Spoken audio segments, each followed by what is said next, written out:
Olá, tudo bem com você? Eu espero que sim.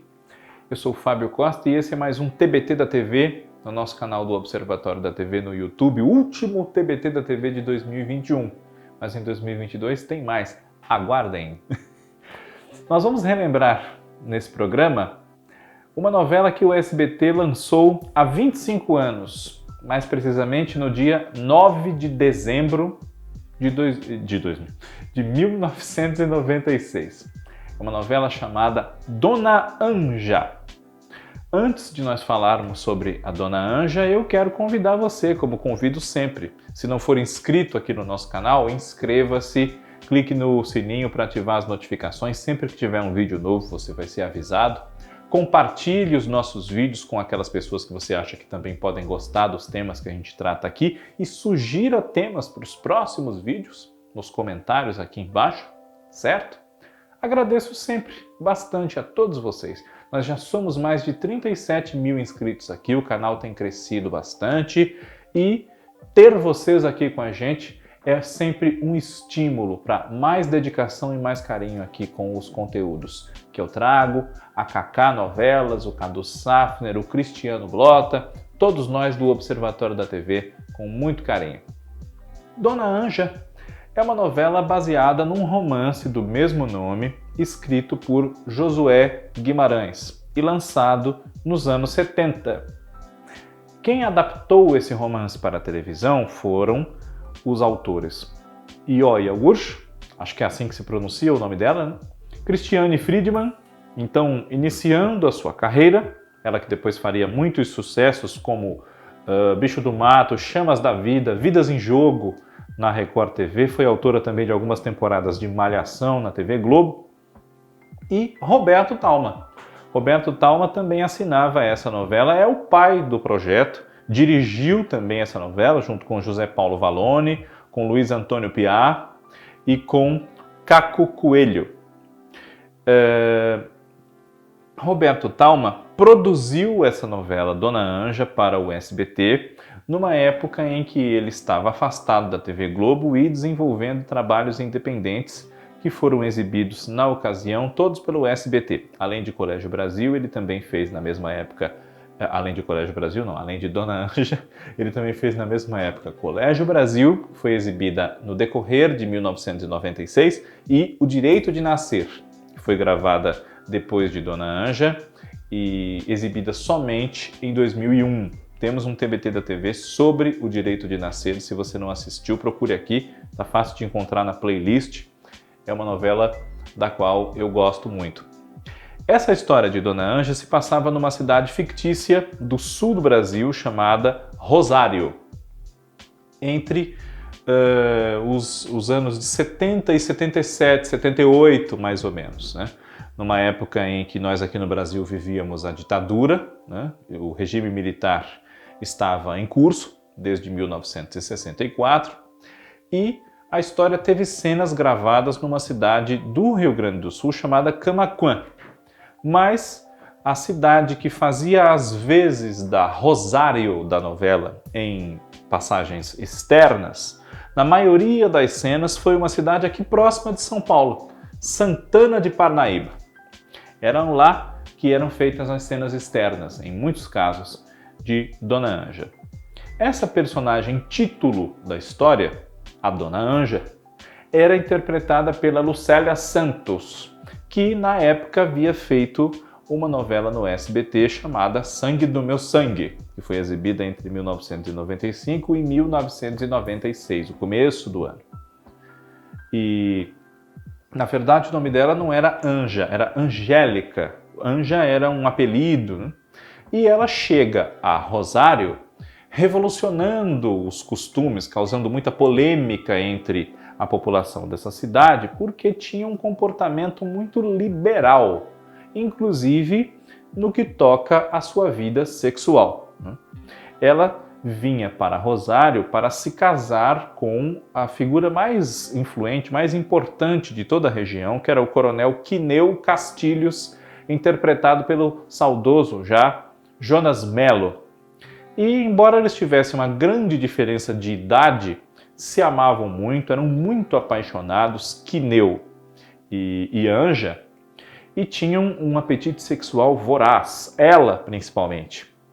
E com o passar do tempo, o coronel Quineu Castilhos começou a não dar conta de tanto furor. As intimidades deles eram muito, muito intensas, a ponto de soltarem fumaça pelas frestas das portas, pelas janelas, pelos buracos de fechadura. Tamanho era o furor desse casal. Só que o coronel, também pela idade mais avançada que ele tinha em relação à Anja, começou a ter que recorrer a ajudas, né? E contou para isso com o farmacêutico de confiança, o Dr. Orozimbo, que era o papel do Neco Villa-Lobos, e com o passar do tempo também começou a aceitar, a tolerar que a Anja desse vazão à sua ninfomania com outros homens da cidade, especialmente os estudantes, que eram jovens, tinham bastante vigor, né? Mas continuava amando-a muito, e ela a ele. Era uma coisa realmente separada, o afetivo do sexual. Embora ela transasse com outros homens, Dona Anja era muito apaixonada, gostava muito do Coronel Quineu. E ele morre. Depois que o Coronel Quineu morre, Dona Anja faz da sua casa um bordel, um prostíbulo. E com isso só vai conquistando mais ódio e mais ressentimento, uma verdadeira campanha contrária a ela entre o pessoal mais carola, mais cri-cri da cidade de Rosário. Os líderes desses cri-cris, né, a líder, aliás, era a primeira-dama da cidade, Dona Maria Helena Salena, interpretada pela Angelina Muniz. Mas a grande motivação do ódio de Dona Maria Helena por Dona Anja era o fato de que ela nunca suplantou a paixão que ela sentia pelo Coronel Quineu Castilhos, que foi seu noivo e que, salvo erro meu, abandonou-a no altar, no dia em que eles iam se casar. E ela acabou se casando então com um político, o Chico Salena, que era o personagem do Luiz Guilherme, com quem teve uma filha, a Maria Aparecida, interpretada pela Manuela Dias. Esse nome é familiar a você? Pois é, Manuela Dias, ela mesma, a autora de Justiça, de Ligações Perigosas e de Amor de Mãe. Ela foi atriz, ela é atriz, né? Dedica-se mais a escrever hoje em dia, mas é atriz, e fez Dona Anja, fez também Brida na TV Manchete, um pouquinho depois, em 1998. Maria Aparecida, a filha de Dona Maria Helena e do prefeito Chico Salena, era namorada de Bruno, o personagem do Danton Mello, e a partir desse casal havia o que a gente pode chamar de o Romeu e Julieta dessa história. Porque o Bruno era filho de um político comunista, um vereador da cidade, Pedrinho Macedo, interpretado pelo Giuseppe Oristânio. Ele tinha uma irmã, a Joana d'Arc, vivida pela Lilia Avirna, e o Bruno, então, por representar uma família totalmente contrária aos ideais, à visão de mundo dos Salenas, tinha toda a oposição a esse namoro de Bruno e Maria Aparecida da parte de ambos os pais, né, do Pedrinho e do Chico. A Joana d'Arc, irmã do Bruno, já queria uma vida burguesa, uma vida muito diferente daquela que era pregada pelo seu pai e pelo seu irmão. Entre outros personagens jovens da pequena cidade de Rosário, nós temos também os filhos do delegado Rutílio, que é um falso moralista, um hipócrita, papel do Antônio Petrin. Ele era pai da Matilde, que era vivida pela Patrícia Luquezzi, e do Maurinho, que era o Pedro Vasconcelos, num dos seus raros, acho que até o único momento fora da TV Globo. Ele havia acabado de fazer A Próxima Vítima, em 1995, e fez essa novela no SBT em 96 para 97, dirigida pelo Roberto Talma. Eles eram filhos do delegado Rutílio e de Dona Raimunda. Raimunda, é isso mesmo, Dona Raimunda. Aliás, Raimunda não, Dona Romilda. Eu anotei aqui para não falar errado, que é a Ângela Figueiredo, que interpretava a mulher do delegado Rutílio. E a Matilde, especialmente, tinha um encantamento, quase que uma fixação por uma figura que era tida como o tarado de Rosário, um rapaz que levava as meninas todas no bico, o Atalibinha, personagem do Taumaturgo Ferreira, que era filho do seu Zeferino, Cláudio Mamberti. E o irmão do Cláudio, Sérgio Mamberti, também estava na cidade e era a autoridade religiosa de Rosário, o Padre Antônio.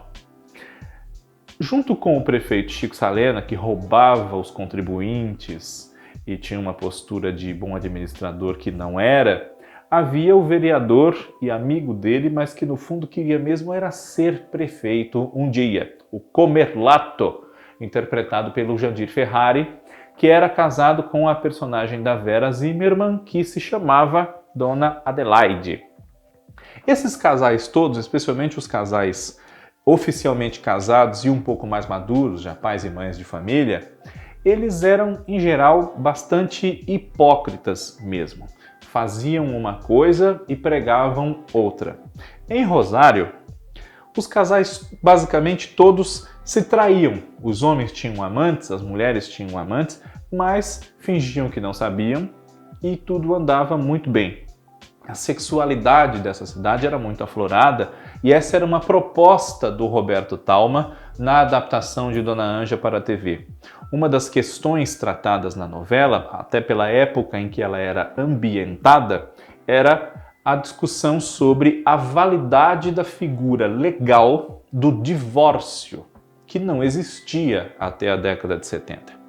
Então, os casais, às vezes, por serem infelizes juntos, se traíam mutuamente e, caso pudessem se divorciar, isso não era necessário. Bastaria que eles se divorciassem, então, e procurassem sua felicidade ao lado de outras pessoas. Essa é uma discussão que, de fato, acontecia, aliada a uma tendência dos anos 70, que foi uma geração que cultuava bastante o excesso como maneira de atingir a felicidade.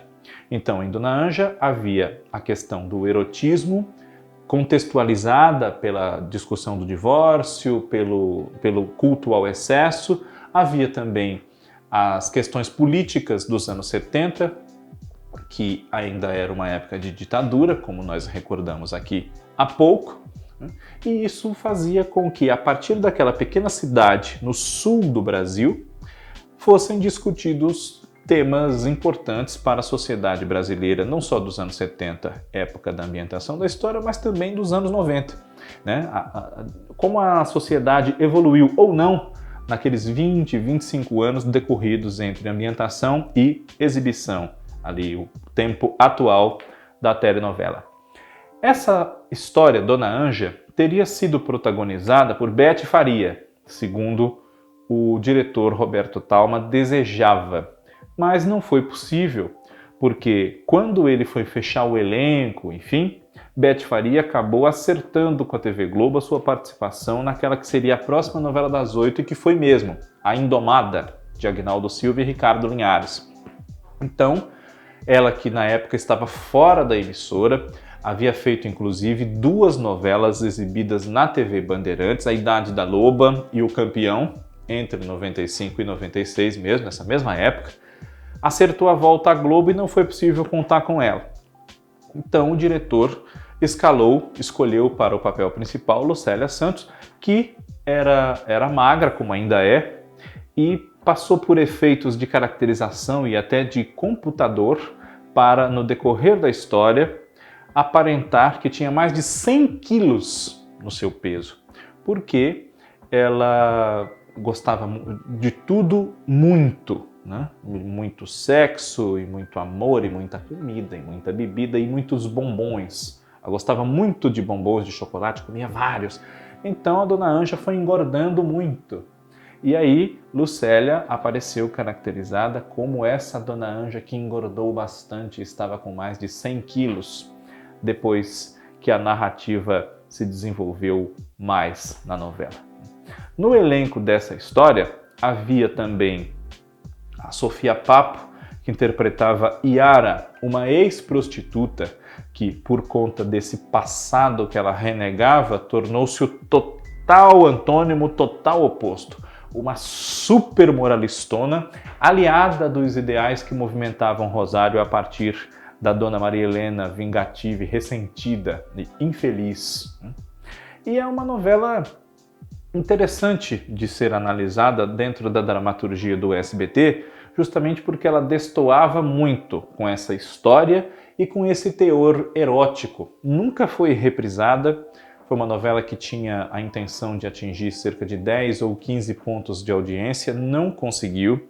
Era exibida na faixa de 10 da noite, até por conta do que ela se propunha a contar, mas o público da emissora, acostumado com novelas como Sangue do Meu Sangue, Razão de Viver, Éramos Seis, As Pupilas do Senhor Reitor e As Mexicanas, não recebeu muito bem aquela investida do SBT de tentar responder aos mesmos ingredientes de um contexto histórico, uma reconstrução de época, erotismo e sensualidade, com os quais a TV Manchete na época atingiu uma audiência muito boa com uma novela que não é outra senão Chica da Silva, do Valcir Carrasco. Então, o SBT resolveu apostar nessa mesma linha e não obteve o mesmo êxito, infelizmente. O público do horário, que já estava em Chica da Silva, que começou um pouquinho antes, 2 meses antes ou 3, continuou na Chica da Silva, não trocou por Dona Anja, e o público da TV Globo também não trocou em massa de canal para ver a Dona Anja. Mas hoje valeria a pena nós acompanharmos uma reprise dessa novela, por exemplo, em outro canal que não seja o SBT, um canal pago, enfim, para nós termos essa experiência de uma novela que tratou desse momento da nossa política. Isso era inserido nos diálogos dos personagens, né? Digamos que o prefeito fosse um representante da Arena, enquanto o vereador comunista fosse do MDB, né? E acompanharmos como esses temas do divórcio, a questão do divórcio, a liberalidade de costumes e a hipocrisia nesse contexto da década de 70 e da ditadura foram levados adiante pelos adaptadores desse romance do Josué Guimarães, que também tem uma história muito bonita, curtinha, chamada Enquanto a Noite Não Chega, que virou um bravo agente na TV Globo em 2000, salvo erro meu. Josué Guimarães é um escritor que vale a pena você conhecer se você não conhece. Leia essas obras, Enquanto a Noite Não Chega e Dona Anja. E o TBT da TV da próxima semana, já em 2022, estará de volta. Os meus votos a todos vocês que nos acompanham de um feliz 2022, com muita saúde a todos. Estamos precisando muito de saúde, né? Nesse momento tão difícil, já há quase 2 anos enfrentando a pandemia. Que os seus sonhos se realizem nesse ano, que tenhamos um Brasil melhor para todos nós agora, nesses meses, nesses anos que vem pela frente. Obrigado pela sua audiência. Um abraço. Tchau.